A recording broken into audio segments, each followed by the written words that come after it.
अगर नहीं करेंगे तो जनता जो है वो मालिक कभी इधर कभी उधर, तो आप बताइए कि राज कैसे चलाएंगे। बीजेपी पार्टी भी एक अच्छे संख्या के साथ हम लोग चुनाव लड़ेंगे, क्योंकि आप जानते हैं कि सिर्फ आपके अपने वोट से आप चुनाव नहीं जीतेंगे। तो निश्चित तौर पर उनको पार्टी में इज्जत और समय जगह हम उनको देने का हमारा सोच जरूर होना चाहिए। महागठबंधन की सरकार बनाना है, इसको और ज्यादा तेजतार मजबूती से काम करने का, कि हम सरकार बनाने के लिए आ रहे हैं। नमस्कार, मैं सनत मल्ला मुकेश सहनी सबसे पहले पूरे बिहार के 13 करोड़ जनता को मैं बधाई देना चाहता हूं कि लोकतंत्र का सबसे बड़ा पर्व चुनाव का समय आ चुका है।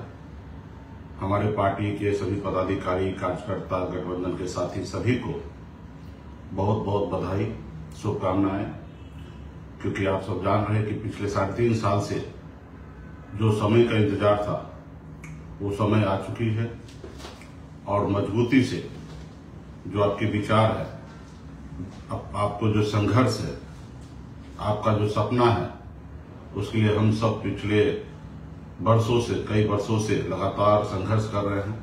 वो समय आ गया है कि उसको साकार करने का। तो हमारे जितने भी पार्टी के साथी हैं, सबको से आग्रह है कि आप जान रहे हैं कि राज्य में आचार संहिता लागू हो चुकी है, और यहाँ पे कुछ ही दिनों में सरकार बदलना है, महागठबंधन की सरकार बनाना है। सरकार बनाओ, अधिकार पाओ। खास करके ये जो सरकार का जो कॉन्सेप्ट है वो गरीब, पिछड़ा, दलित ऐसे लोगों के लिए है, क्योंकि आपको मालूम होगा जब राजतंत्र था तो आपका हिस्सेदारी क्या था। आज अगर जहां पे भी है, जिस जगह पे पहुंचे हैं आप, अगर थोड़ी बहुत भी अगर सब उठा के जीने लायक अगर आप बने हैं, तो ये लोकतंत्र की वजह से हुआ है साथियों। तो इसके लिए मजबूती से ये लोकतंत्र के पर्व में सब लोग साथ दे, और बिहार में जो बदलाव है उसको साथ खड़ा हो, मेहनत करें, क्योंकि आप पिछले 11-12 साल से पार्टी के साथ रहकर मजबूती से आप लोग काम कर ही रहे हैं। अब समय आ गया है कि इसको और ज्यादा तेजतार मजबूती से काम करने का। आज आप देख लीजिए कि अगर इंडिया अगर खुश है कि हम सरकार बनाने के लिए आ रहे हैं, हमने 10,000 रुपया माता बहन को हमने बांटा, हमने बिजली फ्री किया, इस बात से उसको खुशी है, इस बात से वो सोच रहे हैं कि हम सरकार में आएंगे। आप बताइए ये बात कहां तक जायज है कि निश्चित तौर पे जनता के मन में गुस्सा होगा, आपने कहीं ना कहीं काम आपने नहीं किया। हम चुनावी मैदान में आएंगे, सब आंकड़ा के साथ हम आएंगे। देश में हमारे 20 साल पहले पोजीशन क्या था, हमारे पड़ोसी राज्य के सामने में हमारी हैसियत क्या था, लेकिन आज क्या है वो आंकड़ा के साथ हम आएंगे। हमारे अगल बगल के राज्य हमसे ज्यादा विकसित हो रहे हैं। हमारे राज्य में पिछले 20 सालों में प्लान रुका नहीं है। हमारे राज्य में अभी भी युवा अपने घर परिवार को छोड़कर दूसरे राज्य में जाना पड़ रहा है, भटकना पड़ रहा है, मात्र 12,000, 15,000 की सैलरी के लिए। हर जगह उनको अपमान का सहना पड़ता है, क्योंकि मैं भी ये झेल चुका हूं। मैं भी अपने घर से बाहर दूसरे प्रदेश में जाके मैंने ये देखा कि क्या अपने घर को छोड़कर दूसरे राज्य में, दूसरे प्रदेश में रहने का कितना दुख होता है। तो इसलिए साथियों, अगर आप चाहते हैं कि आपके आने वाला जनरेशन, आपके आने वाला पीढ़ी को आपके अपने राज्य में उसको रोजगार मिले, काम मिले, तो आपको परिवर्तन लाना पड़ेगा। बाबा साहब भीमराव अंबेडकर महान थे।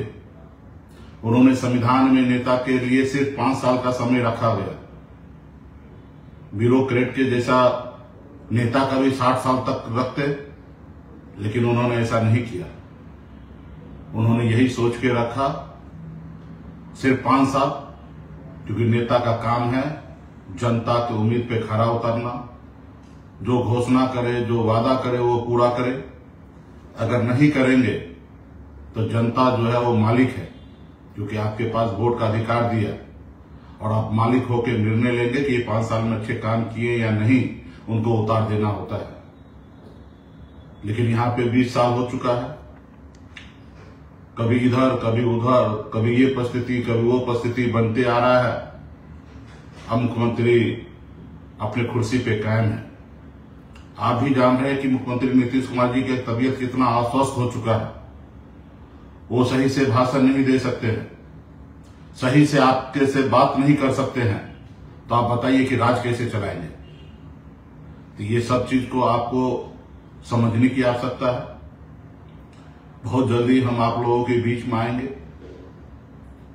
और हम पार्टी के सभी नेतागण को से आग्रह करेंगे कि आप लोग जहां हैं मजबूती से काम कीजिए। 243 सीट है।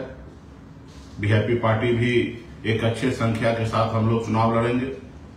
अपूर्व में जो हमने घोषणा किया है या पूर्व से हमने जो सीखा है, उस अनुरूप हम एक एक सीट पर समीक्षा करके अब बहुत जल्द आप लोगों के बीच में हम लोग कैंडिडेट का नाम का घोषणा करेंगे। और हर आदमी का, हर कार्यकर्ता का, हर पार्टी के नेता का एक ही लक्ष्य होना चाहिए, सरकार बनाने का। आज पूरे बिहार में सैकड़ों वीआईपी पार्टी के कार्यकर्ता हैं जो चुनाव लड़ने का इच्छा रखते हैं, लेकिन आप जान रहे हैं कि आप गठबंधन में हैं और गठबंधन में आपकी पोजीशनिंग क्या है, आपने कितना संघर्ष किया है, उस अनुकूल आपको हिस्सेदारी आना है। उस हिस्सेदारी में सभी जाति, सभी धर्म, सभी वर्ग के लोगों को एडजस्टमेंट करना है, क्योंकि आप जानते हैं कि सिर्फ आपके अपने वोट से आप चुनाव नहीं जीतेंगे। तो हमें अगर किसी से वोट लेने का अगर हम उम्मीद रखते हैं तो निश्चित तौर पर उनको पार्टी में इज्जत और समय, जगह हम उनको देने का हमारा सोच जरूर होना चाहिए। तो ये सारी चीजें हैं। और विशेष में बिहार में पहले हम लोगों का प्रेस कॉन्फ्रेंस हो जाए, फिर विशेष हम चर्चा करेंगे। पार्टी के हर कार्यकर्ता से हम मिलेंगे। आप जान रहे हैं कि थोड़ा सा समय रात को भी 2 बजे तक हम लोगों का बैठक हुआ, फिर अभी फिर से बैठक है। बहुत सारा काम है, एक एक सीट पर समीक्षा हम लोग कर रहे हैं और बहुत जल्दी कल से पार्टी के जितने भी वरिष्ठ नेतागण हैं सभी से हम लोग 1 to 1 मिलेंगे। हम आपको टिकट देंगे तो भी मिलेंगे और टिकट नहीं देंगे तो भी आपसे मिलेंगे, क्योंकि ये लड़ाई, ये जंग जो है आपके बगैर जीता नहीं जा सकता है। तो आपको पूरा संतुष्ट करके और आपके साथ कंधे से कंधे मिला के हमें काम करना है। जो साथी पटना में आए हैं, आप रहिए पटना में। ऐसे तो आपको अपने क्षेत्र में रहना चाहिए था, लेकिन हम आपकी तकलीफ को समझ सकते हैं कि जहां जहां आप घूमते हैं वहां से जनता की एक ही आवाज होता है कि पटना से टिकट लेके आइए। इस उद्देश्य से आप यहाँ पे हैं, आप पटना में हैं, रुकिए और समय जैसे जैसे हमारे पास होगा उसी से आप लोगों से हम मिलेंगे। हमको सब जानकारी है कौन लोग कहाँ हैं। आज पटना में हमारी पार्टी के जितने भी वरिष्ठ नेता है, ब्रह्मदेव चौधरी जी है, बैजनाथ साहनी जी है, चंदन साहनी जी है, संतोष जी है, हरिओम है, बाल गोविंद जी हैं, प्रदुमन जी हैं, तमाम पार्टी के जो जोन प्रभारी है वो सब लोग पटना में आए हैं। तब तक आप उनसे भेंट मुलाकात कीजिए और हम भी समय निकाल के आप लोगों से मुलाकात करेंगे। अब विशेष चर्चा बहुत जल्दी आप लोगों से करेंगे। बहुत बहुत धन्यवाद।